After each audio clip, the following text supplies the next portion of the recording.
Hi, everyone. Thank you for joining me today for this week Workshop Wednesday webinar, Get to Know Science Olympiad. Um, I'll do introductions here in a second, but we have to give it a minute just for some participants to come into the room, and we'll get going.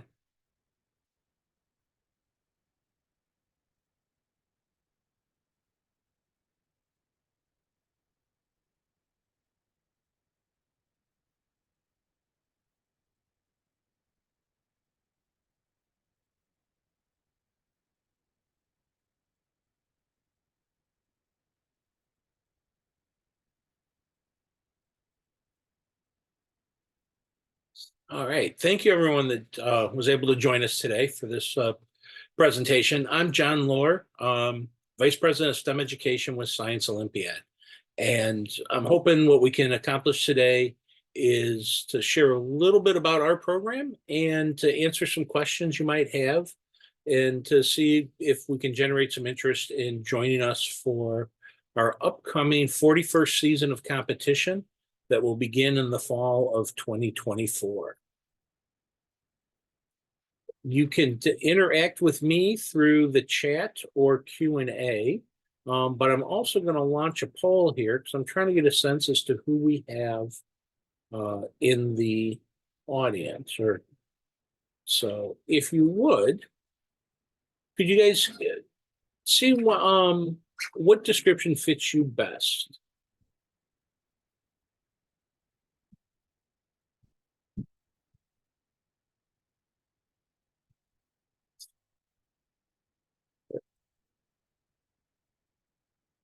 So asking, just give a sense of who's here. Are you a Science Olympiad veteran? Are you a classroom teacher, excited to learn more?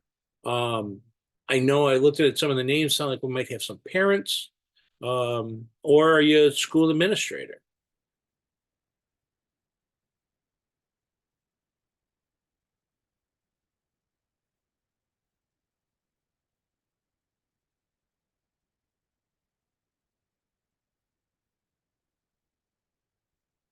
Right. Going to give it another couple of seconds to see if we can get any last minute responses.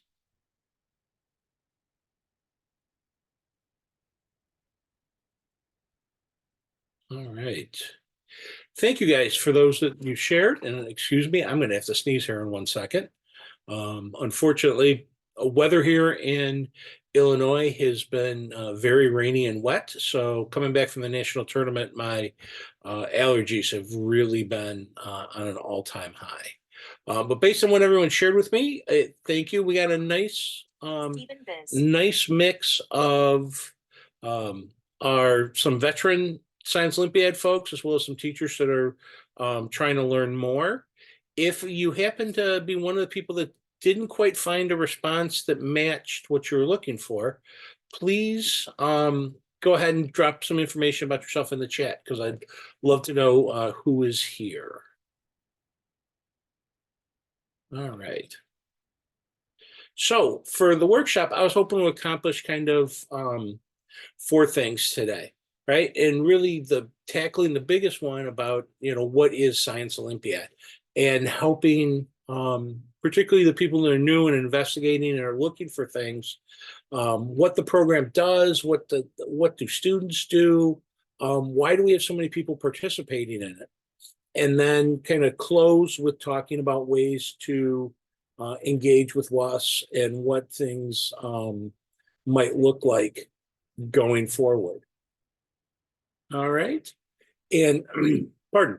Thank you to Jen and Paul for putting some more description in there. I appreciate that. And I think you're definitely in the right spot.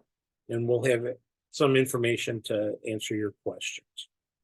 So starting with the big one, like what is Science Olympiad?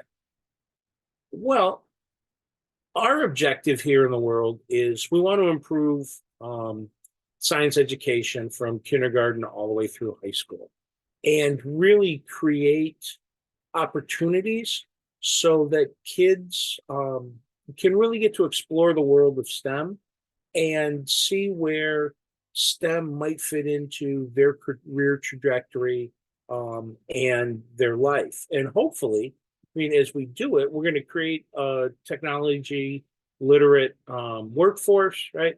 And I think the other important thing is find ways for people to be recognized for the hard work that they're doing, as well as their interest and passion in a subject.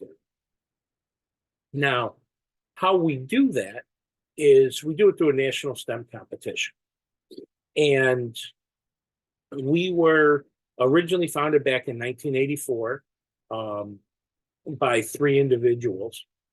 Two of them, one a gentleman from Delaware, the other two from Michigan, and have since grown into a program that covers the full spectrum from K to 12 in terms of our competition and our resources and our programming. And the reason they did it was in the early 80s were a really important time in kind of science and now STEM education here in the United States.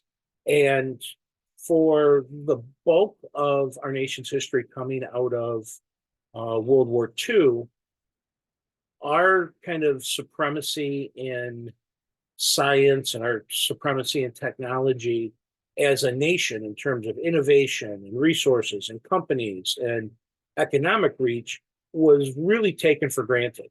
And it was assumed that this was going to be a thing that was, right? We're just going to continue.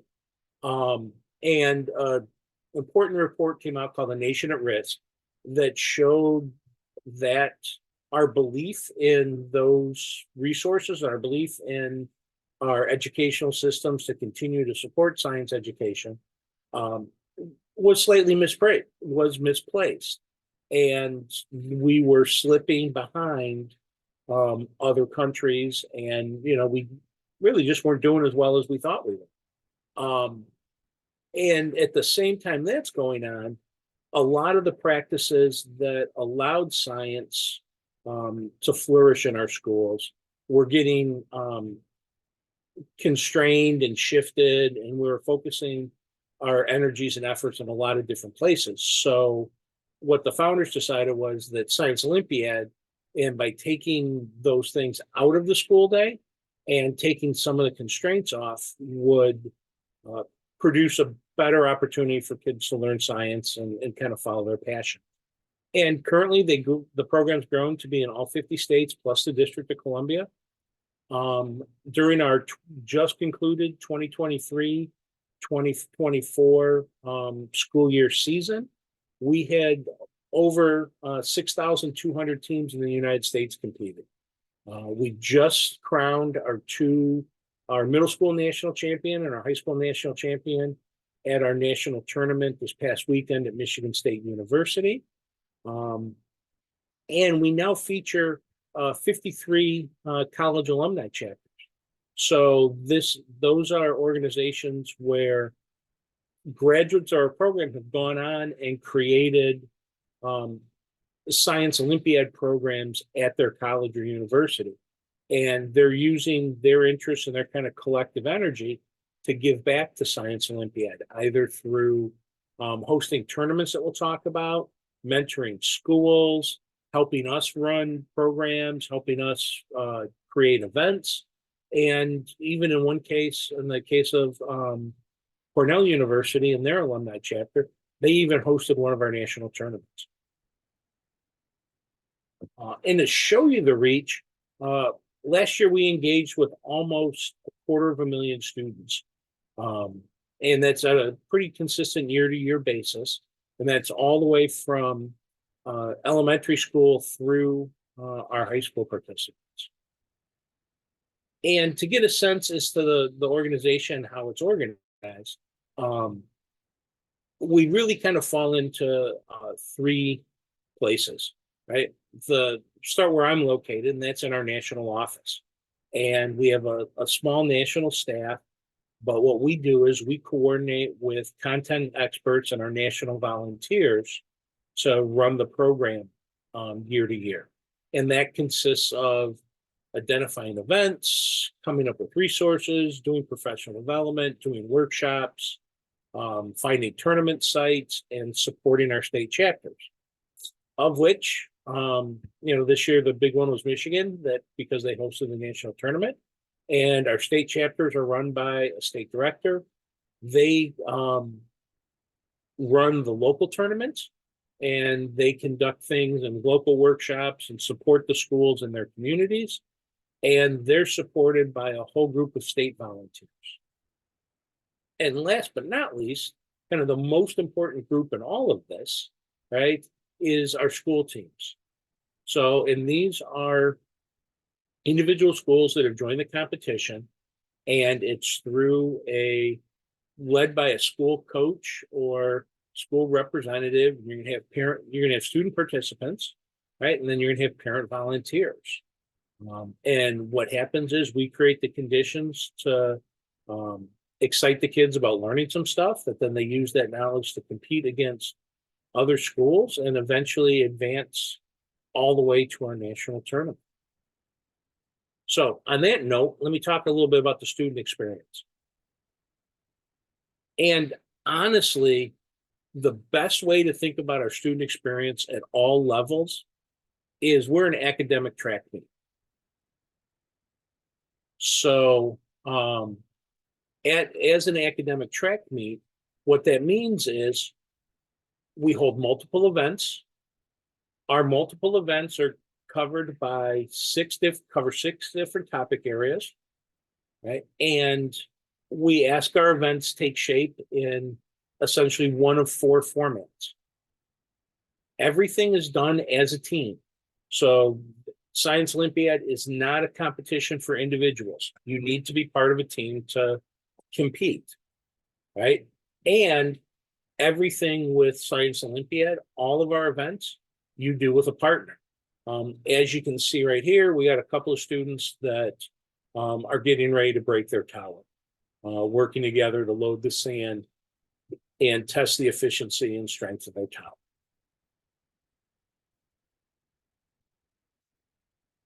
The way we think of our topics is in these six kind of broad areas. And we'll have events that cover life science. We have events that cover earth and space science. We have events that cover chemistry. We have events that cover physics. We have events that are in the tech and engineering space. And then we have events that we call inquiry. And inquiry effectively means these are events that really don't fit neatly into one of the five other buckets, right? Or like contain elements of the other five buckets, so that it's best kind of keeping them in their own category.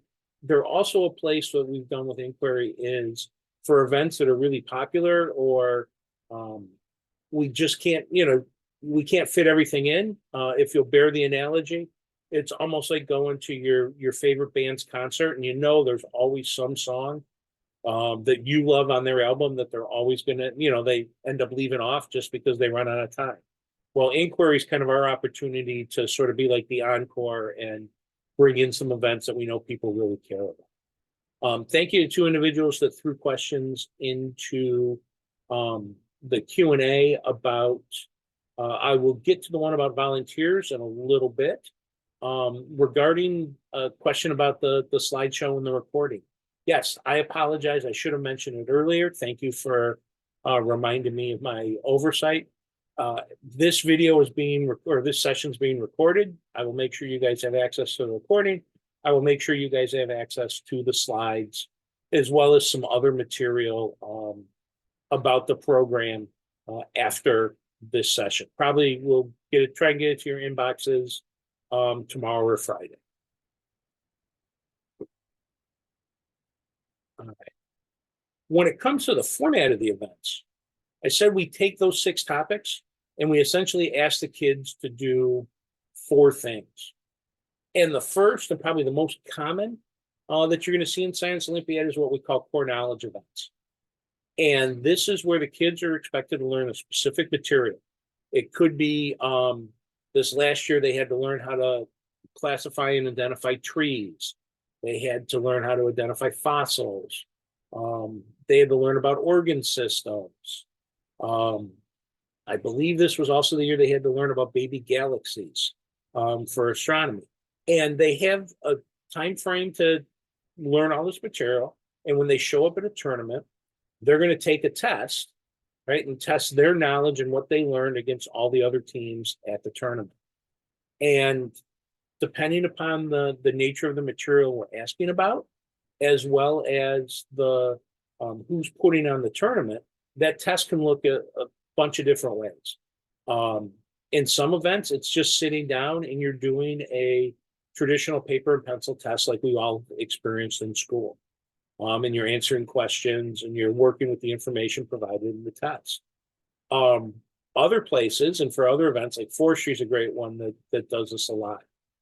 Definitely fossils, oftentimes anatomy and physiology. The test format is instead of just the two, yourself and a partner sitting at a desk answering the questions, instead, it's essentially a lab practical where the students are going to move from lab station to lab station. And at every lab station, there's going to be some material for them to interact with and some particular question statements. Building off of, or very similar, I should say, to the core knowledge um, test is what we call our lab events. And I say they're incredibly similar because same kind of setup as a core knowledge event. In a lab event, we tell you what you have to learn, and you have a time frame to learn it. The difference is when you show up to the tournament, you're expected to use the information in a particular way. So a great example of this is we have a cryptography event called Codebusters, where the kids are expected to learn a variety of different ciphers and how to use ciphers to both decrypt and encrypt information. And then they show up and then they're given a bunch of combination of sayings that have a cipher applied to them that they have to decrypt. And then there are a few that they have where they're given a phrase and they're told what cipher to use, and they have to encrypt using a particular cipher. Also, we have occasionally some computer programming events where the kids have to learn the computer program. One great example of this is something we call Game On. Kids learn how to create and program using Scratch. And then when they come to the tournament, they have to use their knowledge of Scratch to create a science-related computer game. And there's about, in any given year, of the number of events that the kids do, about 4 to 5 of them are going to be for in the lab category.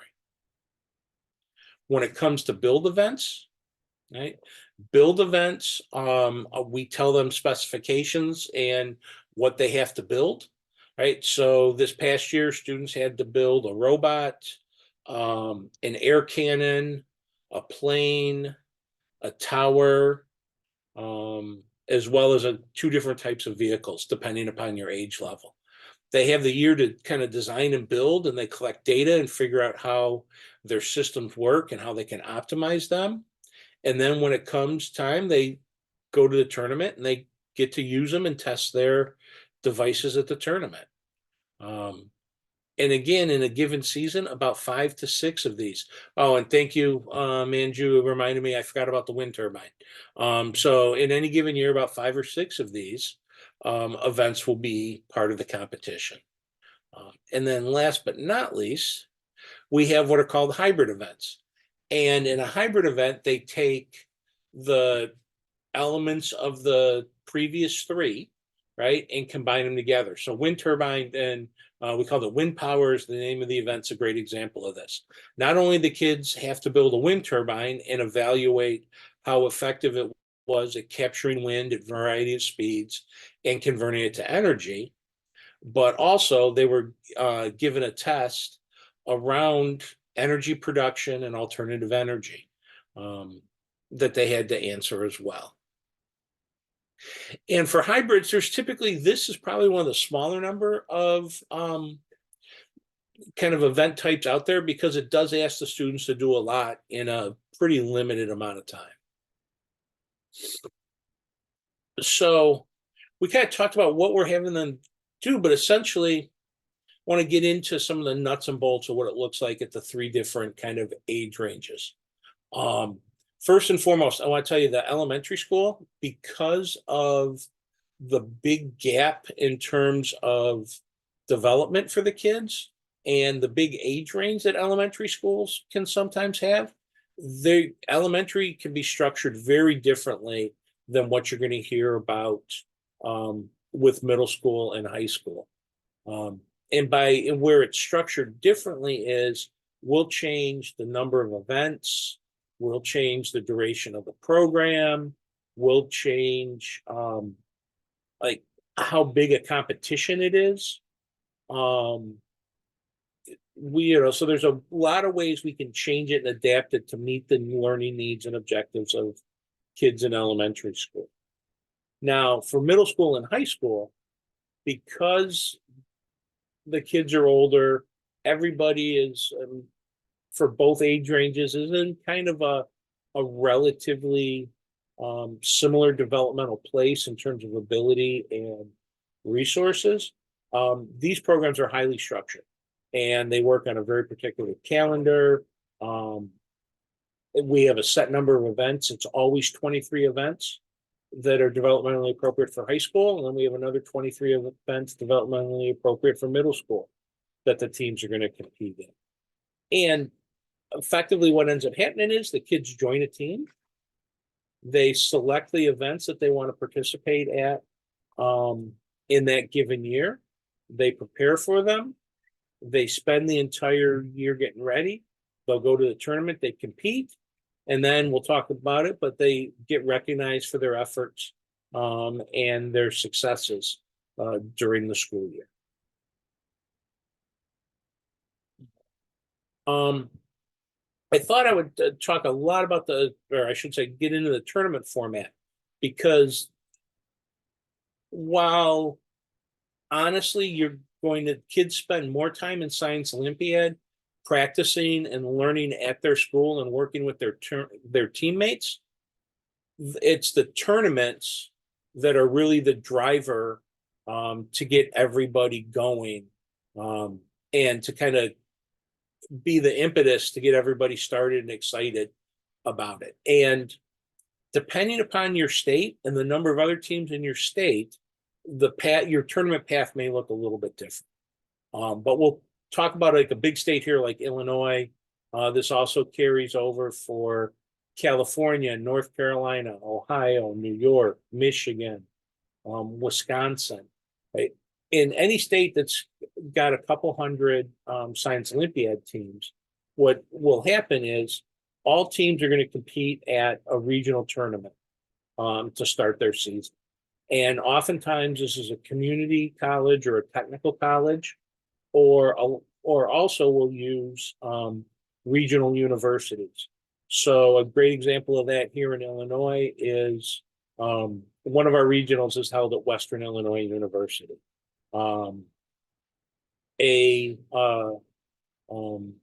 In California, I know they hold their San Diego regional, which covers the far southern part of the state. That takes place at the University of San Diego. And then what will happen is at the regional, depending upon the number of teams that compete, a certain number of those teams, and usually it's between 3 and 6, will advance to the state tournament.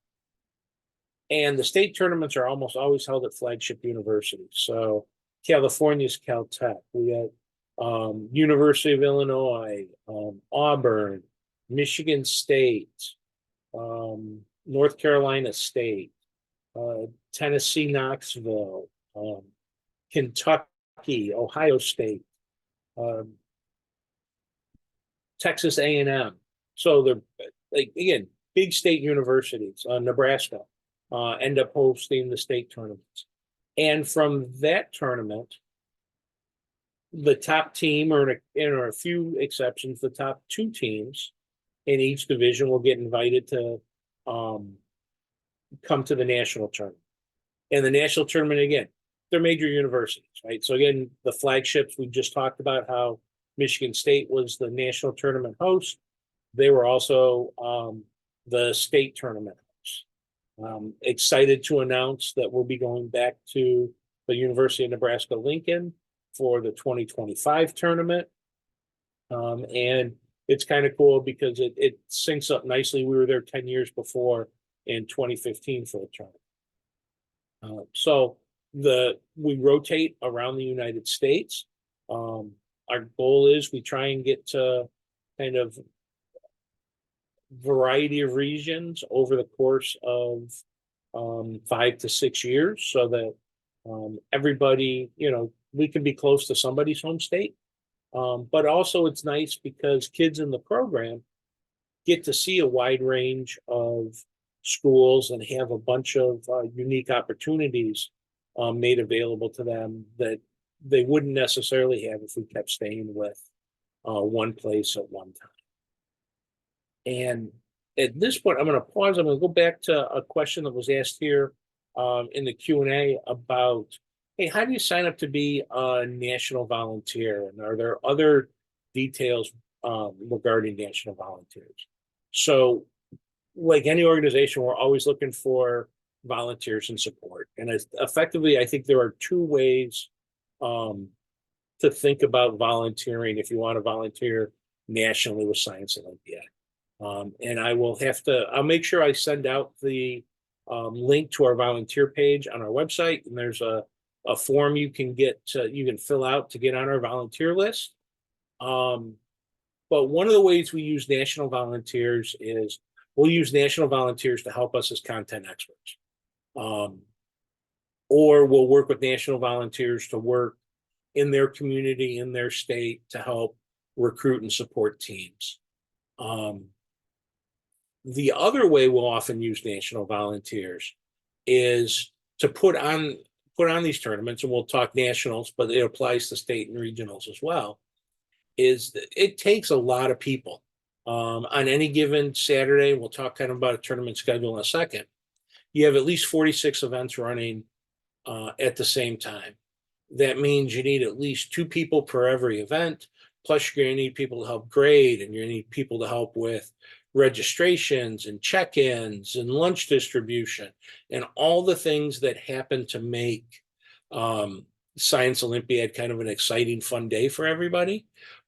So that's like some of the things that people can do if they're interested in volunteering, or we've asked volunteers to do. And like I said, there's a link on our Science Olympiad webpage, which is soinc.org, that takes you to stuff about volunteers, but I'll make sure I include that link in the follow-up so you guys don't have to go looking too far. All right. Here I'm showing you a schedule from this past weekend's national tournament. And essentially all our tournaments kind of follow a similar format. As you could see, all the events, we run all the events, but the tournament takes place over about a 6-hour period. And the way that happens is, as you can see, we have it organized so that at any given time, 10 teams are competing in an event, and any given team is competing in 3 events an hour. So, for example, and I apologize, I'm going to screw up the first 2 events, but if you're looking at Team 60, you can see the first 2 events, and I'm guessing one of those is anatomy and physiology. The second one is probably astronomy. And then if you look all the way down, you can see that Team 51, if you're Team 51 through 60, you're also competing in optics at the same time. And then if you were Team 1 through 10, you started your day competing in disease detectives, Fermi questions, and forensics. Fermi questions then shifts to, or Team 1 through 10 in the next hour came and did anatomy, physiology, astronomy, and optics, while teams 51 through 60 shifted to dynamic planet, wind power, and oh, forestry. Um, Now, somebody just asked me, what if there are scheduling conflict? If there are if for an individual student, really what ends up happening is the student's going to have to make a choice which events they want to participate in and what's more important to them. So on team 60, right, the same student could not do astronomy and anatomy and physiology or optics. He can only do, because they're all scheduled at the same time, he or she, or they, I should say, they could only pick one of those three events. Just like one of their teammates, right, would have to choose between doing Dynamic Planet, which is a geology event, forestry, or wind power. So there are some choices, and one of the things that we try and do when we schedule things is, one, we get these times out very early, so coaches and kids can make decisions about it. The other thing that we've done is, you can see we try not to have um, two events in a given category at the same time. So going off my example of 51 through 60, you have a life science event with anatomy and physiology. We have an earth and space event with astronomy, and we have a physics event with optics. So we try and come up with ways to ensure that if kids really have a particular love of one content area, or a skill set for one content area, they can get into that content area as much as possible. Other thing to note on the schedule are a couple of, for our build events I talked about, so like Robot Tour, Scrambler, Tower, Flight, and Air Trajectory, those events are what are called self-schedule. So the day is wide open, and the kids can pick, with the help of their coach, what the best time it is to compete in those events. Other unique thing that we have with some of the events, so for like Robot Tour and Scramble, I believe, are the only two examples for this, unless, let me see. Oh, no, Air Trajectory as well. Because the kids are told what they have to build, but there's some parameter at the tournament that is variable. And what that means is, you won't know until you show up at the tournament and we tell you. So, great example for Robot Tour, they had to have program a robot to navigate a course in a set period of time. But you don't know what that set period of time is until everybody's robots are turned in. And then it gets announced. So that way, no one has a bunch of extra time to practice or work on their robot or fine tune their robot. Everybody's time with their robot, once they know what the overall tournament time is going to be the same. Just got a question in the chat about recommendations of acquiring materials for the build category. For build events, we do not require any particular source, provider, any of that. Like, you don't have to buy from us per se. Right now, like almost every competition, we do have our licensed supplier is a group called Ward Science. Classroom teachers, particularly older classroom teachers, may be aware of them. If you've ever had opportunities to buy materials for your classroom, every year we work with them to provide kits that can be used to kind of get you started. And depending upon how competition works and how competitive your tournament is, they may be good enough out of the box to win. But in most cases, you're probably going to have to use them as your starting point and make adjustments and kind of move things along. Other places to get materials, I mean, I know hobby shops, places like Hobby Lobby, Ace Hardware has been a long time supporter of our program. and have some stuff. Last but not least, no, why am I blanking? But you can get big box stores. Just so I think there's a variety of places you can get things. Most of the time when we're building, we try and keep it simple and easily accessible. Also, I know a ton of people are ordering stuff off of Amazon. Just want to acknowledge that I had two people ask for some more kind of insider baseball tips about fundraising and studying resources. I'm going to get to those, but I'm going to kind of hold off until we get to a little bit later in the presentation when we talk about resources. Um, at this point, I want to stop. Anybody have questions about like the format, the schedule, what we ask kids to do, any of that kind of stuff? Because we're going to kind of make a transition here in a second.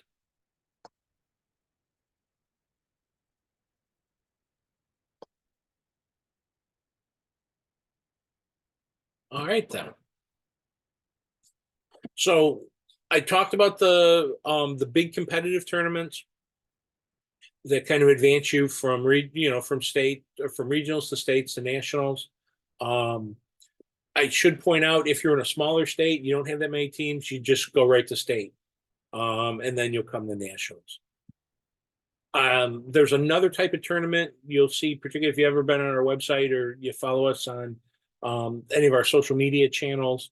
You may see us talking about invitational tournaments, and they're just practice tournaments, right? So typically they charge a additional fee to participate in them, but the beauty of it is it's practice, so you get to it. The outcome doesn't matter for your continuing to participate in Science Olympiad programs. Um, so you're able to get your materials back. It's a great way to travel and see different universities, see different places around states.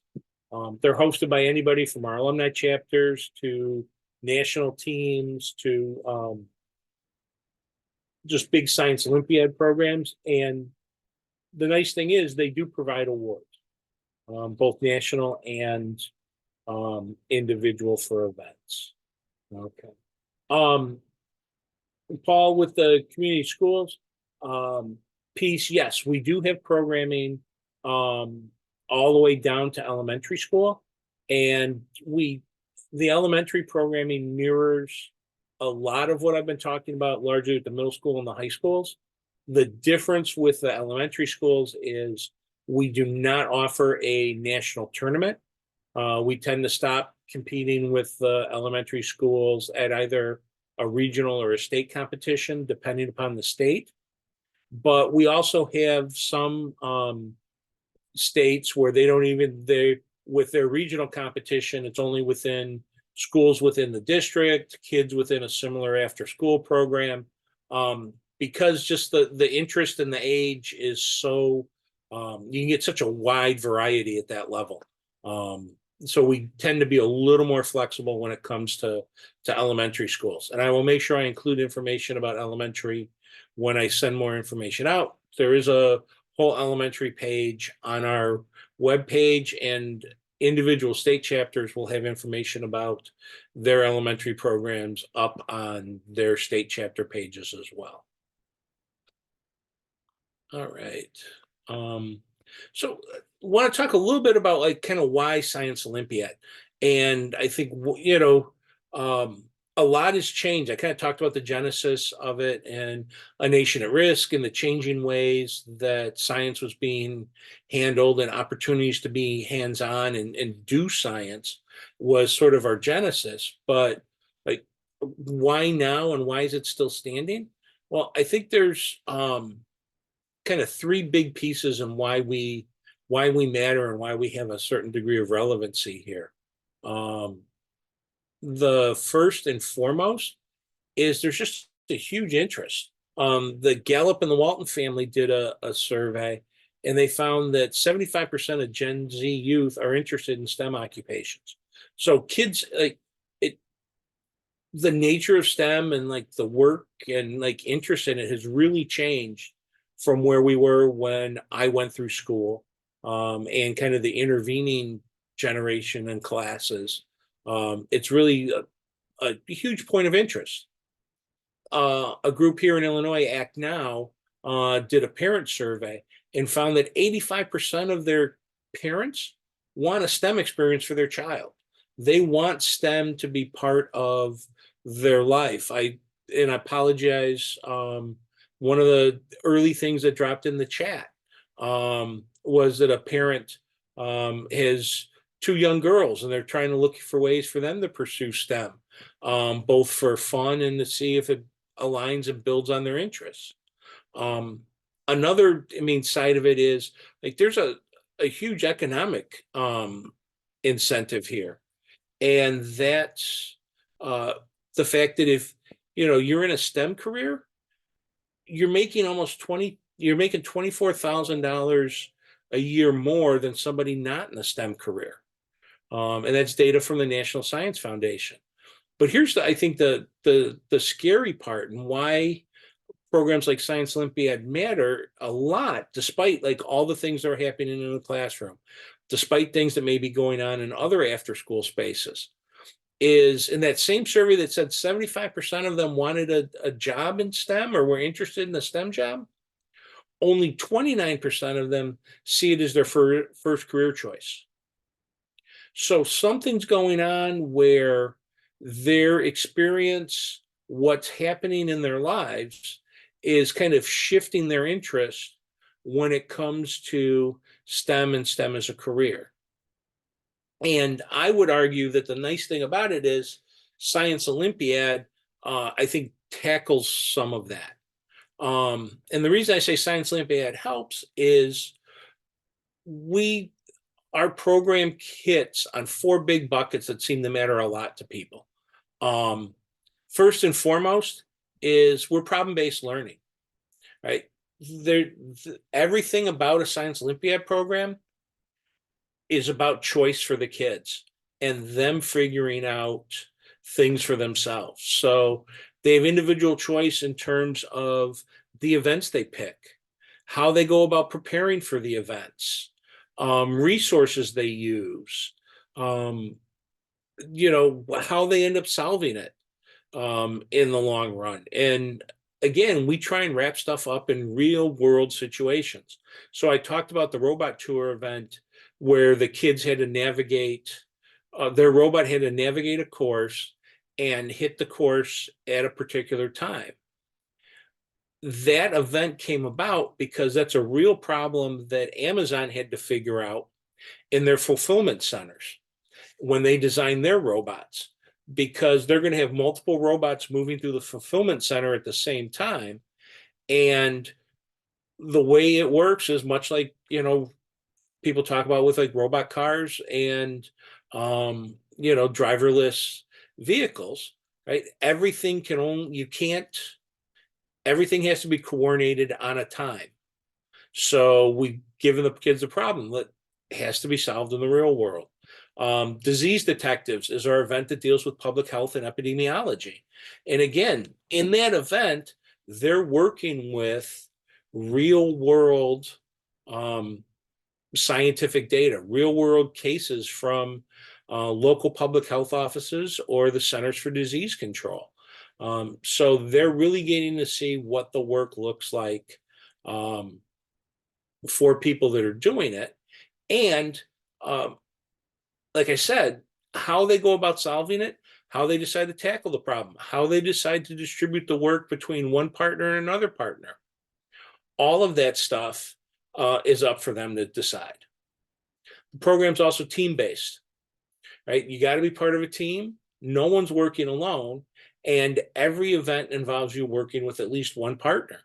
So again, there's this whole dynamic of social skill development, of support and intrinsic interest, right? And I think this is probably the coolest thing. And I'll talk more about it on the next slide, because it's honestly the reason why I'm such a strong believer in the program.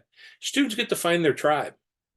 I will tell you, in 2022, we had 24 alumni chapters. In 2024, we had 53. So in 2 years, we've doubled the number of alumni chapters. That's because kids are going to these schools and they're looking for, and they're making choices about, in some cases, choices about the school they're going to go to for college because of the presence of Science Olympiad alums at the school, because they know they're going to be surrounded with students that like science, like they did, that had similar experiences growing up in science.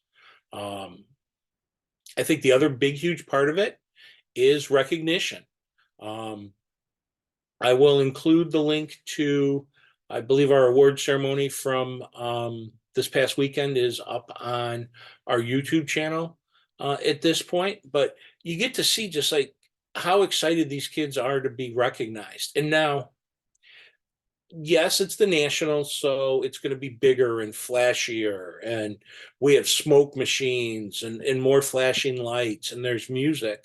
But by the same token, that happens at the end of almost every Science Olympiad tournament. The kids are called down, they get recognized, they get to put the medals on, they get to pose for a picture, they get to interact with one of our really cool mentors who's up on stage. And so everybody who performs well gets their individual effort rewarded. But even for the kids that don't make it up on stage, right? Their part of it is too, because the teams get honored. And the way we score our teams is we look at it, and the more, I guess, the higher you have finished across all 23 events, the better your score is going to be, right? And that's what gets you team recognition and team honors. So I may have done an event, let's say we'll take Scrambler, right? So I know nothing about vehicles. I'm not really a great vehicle guy, but the fact that I did Scrambler with my partner and we were able to get our device to show up with a device and it moved it all, maybe the difference that are between our team finishing in second place and advancing, or our team finishing in 10th place and going home and having our season end. So everybody can be, again, everybody's effort, right, is part of it and gets counts towards the overall success of the group. Last but not least, kids get to interact with some fantastic mentors. Um, these are working professionals in the STEM field. So we had this past weekend, we had engineers from Ford and General Motors helping out with events. The forestry event was run by a practicing forester with the U.S. Forest Service. We have our alumni participate in the events. And again, these alums are science students at top universities around the country. And then we even bring in a huge group of subject matter experts. So one of our events, the Detector Building, which she built effectively an environmental probe. It's largely kind of an electrical engineering event. We had electrical engineering faculty from Michigan State University running that event and interacting with the kids and giving advice and tips and things for the kids on that event. All right. So here's a little bit just for schools and administrators, right?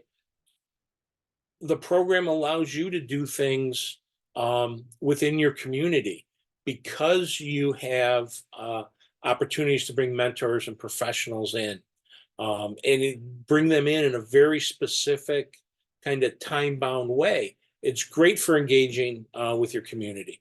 It's great for engaging with your kids in hands-on activities and getting them active and helping them develop skills and knowledge that's going to carry them successfully into college and beyond. All right.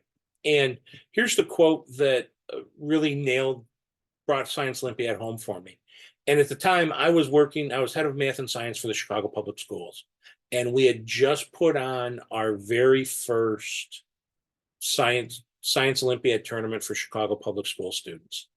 and we were the program evaluators there, and I just happened to overhear her talking with this one young lady from Fenger High School. And for people that don't really know Chicago, aren't familiar with the area much, at the time, Fenger High School was on the kind of far southeast side of the city, all in an all African American community, all African American high school, probably enrolling close to somewhere between 1,600 and 1,800 students. And when asked about science, well, I guess the other thing that, yeah, if you're a national audience, you may remember the Fenger High School made the national media probably a few short years after this quote was captured, because there was an unfortunate incident where one group of students decided they were going to bully and ended up killing another student outside the school. But and I think it probably makes, I mean, knowing that story sort of makes this quote make sense. But this young lady, when asked, like, what about Science Olympiad? Why does it matter? Why are you doing this? And she said, until I joined Science Olympiad, I didn't realize students in my school liked science as much as I did. And like, it just stabbed me in the heart when I heard that, because, like I said, here I was in charge of the science programs for the district. And they had between 1,600 and 1,800 students. She was in a class full with probably 32 to 38 kids. Every year for the first 3 years she'd been in school in a science class. That's like 120 to 150-ish people she got to meet, thinking that none of them like science, even though they were in class and schools with her. And it wasn't until she got around other kids in Science Olympiad that she felt reinforced and supported about her science journey. And I, it still, drives the message home on like all the things we need to do to support and excite kids and keep them engaged in science. And I think programs like Science Olympiad, as well as others, are really important in helping kids feel that sense of camaraderie, feel that sense of cohesiveness, and, as I said earlier, kind of find their tribe. So here's the opportunity. The big thing, and I hope the takeaway is, if you don't have a Science Olympiad team at your school, engage at your school. Go have a conversation with your administration. Find out, to see if this is something that could be put on the calendar for the next school year. And then what ends up happening is you register the program with your state chapter, you recruit your students, and you get ready. And the reason why I'm kind of timing this one now is, knowing schools and school budgets, it's sort of a unique time for many of our schools, because they're coming up to a deadline to spend federal dollars that the school received to support education. So this is a great opportunity to kind of get in early with registration fees. We have two options of professional development this summer that I'll talk about, I think, on the next slide, that you can engage in to help get ready, as well as if you're a teacher and you're still kind of on the fence. I'd like to think some of the things we talk about and some of the things we teach are going to be impactful in just new instructional ideas and new approaches and new topics and new ways to engage the kids in your regular classroom. The program, there's a ton of support. I just talked about mentioned the professional development. We have summer workshops.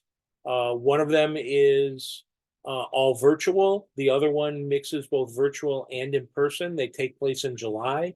Local workshops will happen in the fall, starting in September, and these will be throughout your state.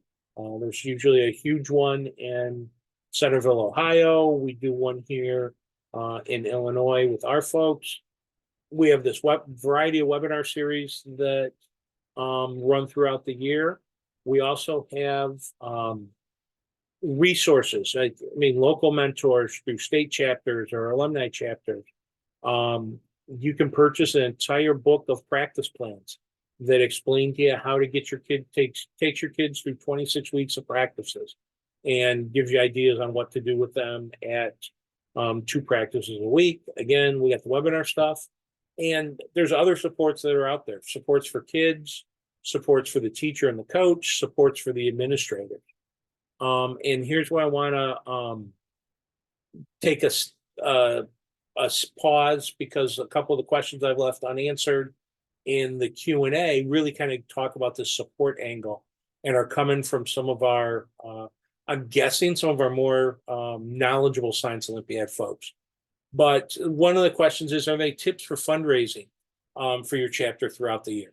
So the number that I generally give is kind of a ballpark number for Science Olympiad is for about $3,000, right? You can have a very nice Cadillac Science Olympiad program, and that's allow yourself to get some resources. It pays your registration fee.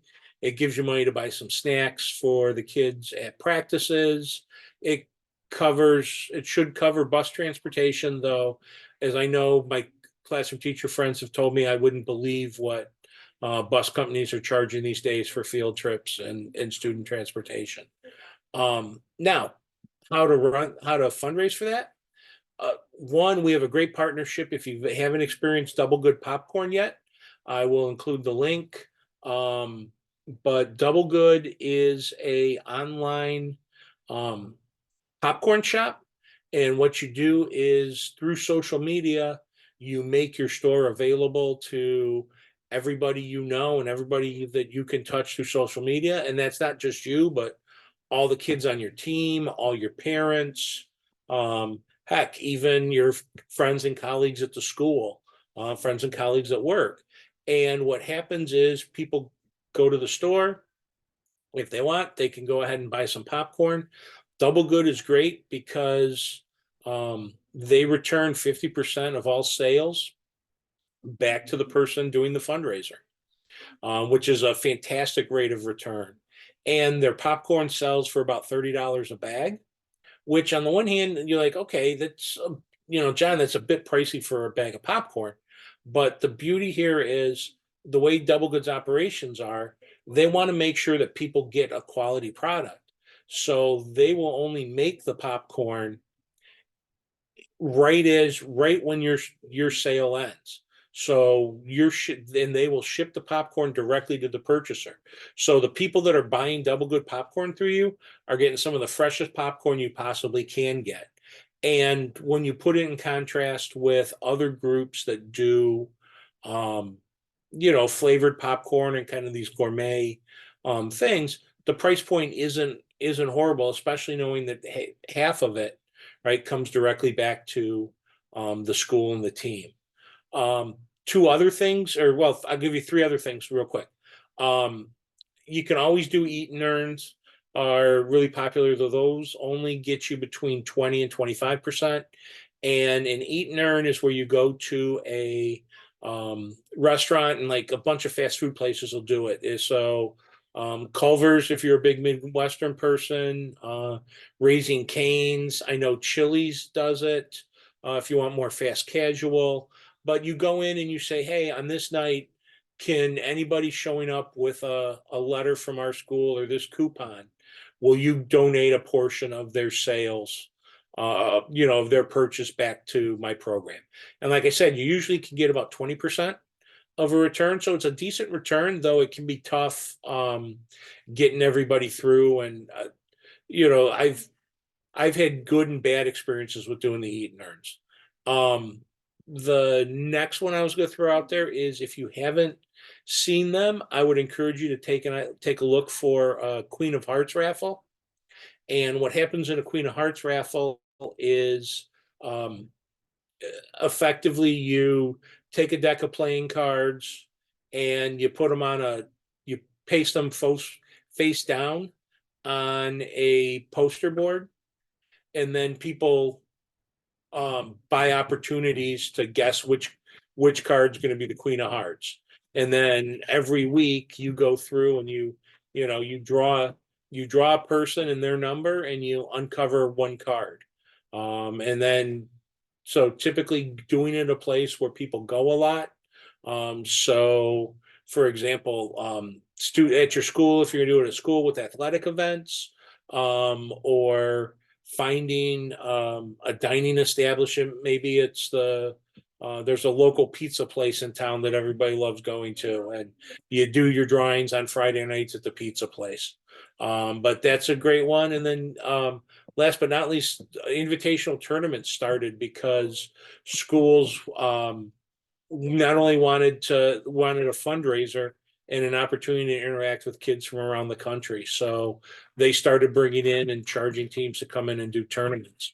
I could tell you that through an online tournament, so one of our satellite invitationals, there's a school in quite rural Wisconsin that's raising almost 30 grand a year to support their Science Olympiad program. In terms of tips for studying resources, yes, we have a bunch of stuff in the Science Olympiad store that we'll make available. They're called starter packs, and this is notes and sample tests or example tests that kids can use to study from. The other place, definitely check out, and we're going to try and do better on populating the event pages with this information, but also Khan Academy classes. I mean, you can do free Khan Academy classes that relate to Science Olympiad content. We also have some of our event supervisors have published online classes that you can watch on our Science Olympiad YouTube channel. Last but not least, if you haven't, check out Open EDU. It's an effort by colleges and universities to kind of make knowledge and verified knowledge more accessible. And Open EDU offers a variety of free textbooks, collegiate level textbooks that you can get that definitely covers our high school content. Okay, this next question comes in and is, can parents be involved in helping the school start at their school? Absolutely. There is no reason why parents can't be involved. And in some ways, I think you guys can be a great voice for helping get schools involved, because it's one thing for a principal or a teacher to believe that there's an audience.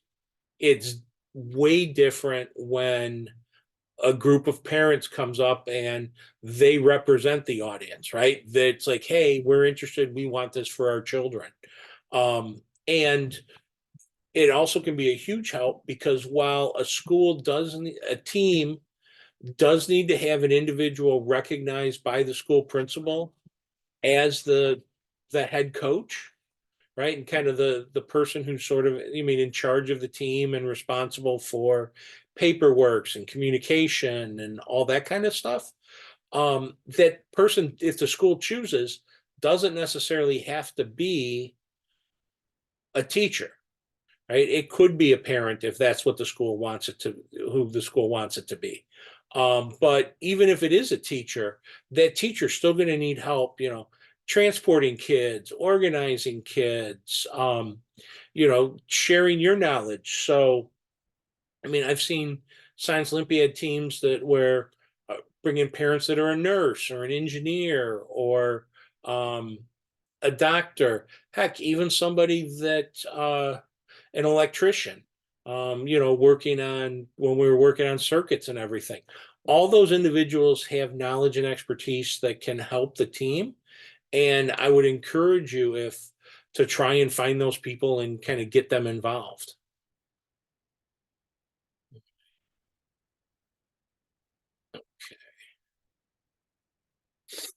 Yeah.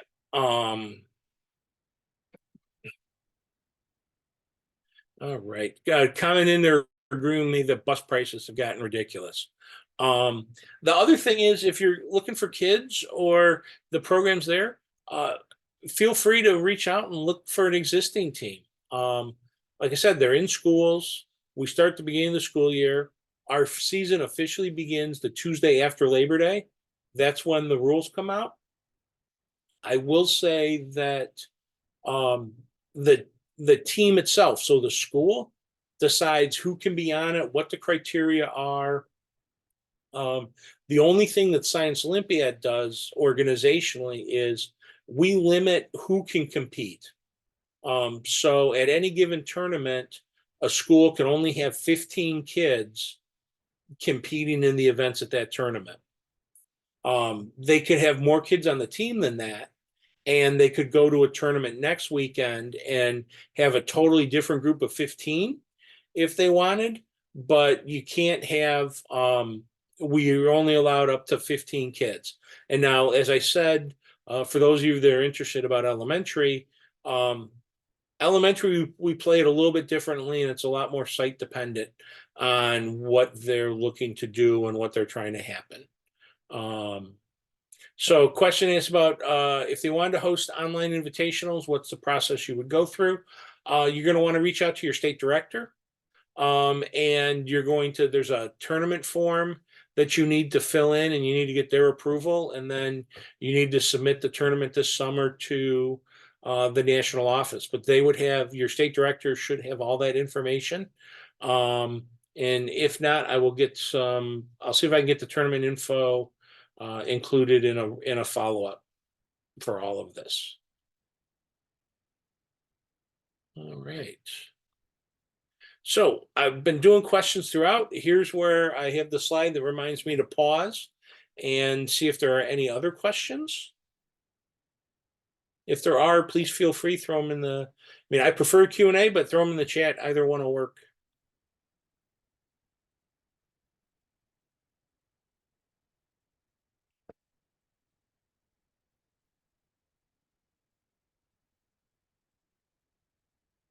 All right.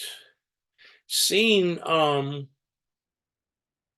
while people are still thinking about typing, I'm going to go ahead and there's one more poll I'd like to throw out there. It's two questions. Part of it's feedback for me, but also part of it's trying to think on next steps and what's going to be most helpful to you. So if you would take a look, I just launched it. So after listening to the webinar, if you're ready to start a team and you want some follow-up and more information, please check that one. If you still have some questions, right, and you want some follow-up, go ahead and pop that one. If you just want some time, absolutely say that one. Or if, hey, what you heard, you're like, I don't know, this isn't quite what I was thinking, that's fine too. And if you want follow-up, though, I would just ask you to throw name and email in the second question so that I'm able to get a hold of you.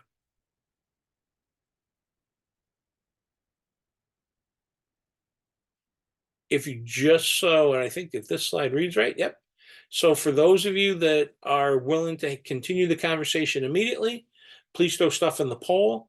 If you want time to think, or you want to pass this on and talk to somebody else, or have other people look at it, there's my contact information.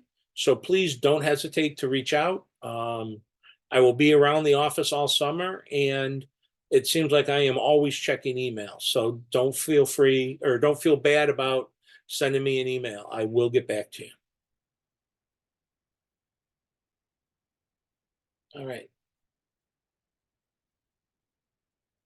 If there are no more